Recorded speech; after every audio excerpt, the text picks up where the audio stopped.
Weekend ആയതുകൊണ്ട് husband വിളിച്ചു പറഞ്ഞു പെട്ടെന്ന് റെഡിയായിട്ട് സ്റ്റേഡിയം മെട്രോ സ്റ്റേഷനിലെത്താനായിട്ട്. എന്നാൽ പിന്നെ ഞാൻ ഒന്നും നോക്കിയില്ല, കൊച്ചിനെ അങ്ങ് റെഡിയാക്കിയിട്ട് ഞാനങ്ങ് ഇറങ്ങി. അല്ലെങ്കിൽ എനിക്ക് കൊച്ചിനെ തനിയെ കൊണ്ടുപോകുമ്പോൾ ഏറ്റവും കംഫർട്ട് ജീൻസും ടോപ്പുമാണ്. ദേ ബസ്സിലാണ് കേട്ടോ ഞങ്ങൾ മെട്രോ സ്റ്റേഷൻ പോണത്, ഗോൾഡ് സോക്ക്. ഇനി അവിടുന്ന് മെട്രോ കയറിയിട്ട് വേണം സ്റ്റേഡിയം മെട്രോ സ്റ്റേഷനിലെത്താൻ. ദേ കണ്ടോ എത്ര വേർത്തിട്ടുണ്ടെന്ന് ഞങ്ങൾ. അത്രയും ചൂടാണ്. ചൂടെന്ന് വെച്ചാൽ എക്സ്ട്രീം ചൂടാണ് ഇവിടെ.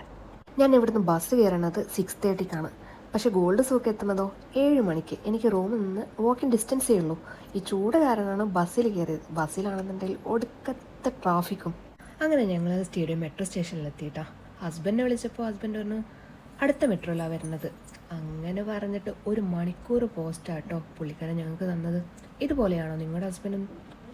കറക്റ്റ് 1 മണിക്കൂർ കഴിഞ്ഞ് ഹസ്ബൻഡ് വിളിച്ചേക്കാം. നിങ്ങളെവിടെയാണ്? നിങ്ങളെ വെയിറ്റ് ചെയ്തിട്ട് കുറേ നേരം ഇവിടെ വെയിറ്റ് ചെയ്യണം, നിങ്ങളെവിടെയാണ്? അപ്പോൾ ഞങ്ങളാരായി ശരിക്കും പറഞ്ഞാൽ. ഇനിയിപ്പോൾ ഞങ്ങൾ നേരെ പോണത് സൽക്കാർ റെസ്റ്റോറൻറ്റിലാണ്. ഈ സ്റ്റേഡിയം മെട്രോ സ്റ്റേഷൻ്റെ തൊട്ടടുത്താണ് കേട്ടോ ഈ സൽക്കാർ റെസ്റ്റോറൻറ്റ്. അങ്ങനെ ഞങ്ങൾ ബിരിയാണിയും പൊറോട്ടയും ബീഫും ഒക്കെ ഓർഡർ ചെയ്തു കേട്ടോ. അടിപൊളിയാണ് കഴിക്കാനൊക്കെ.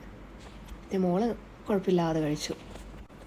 പിന്നെ ഞങ്ങൾ നേരെ പോയത് തൊട്ടടുത്തുള്ള സ്റ്റേഡിയം ലുലുവിലാണേ.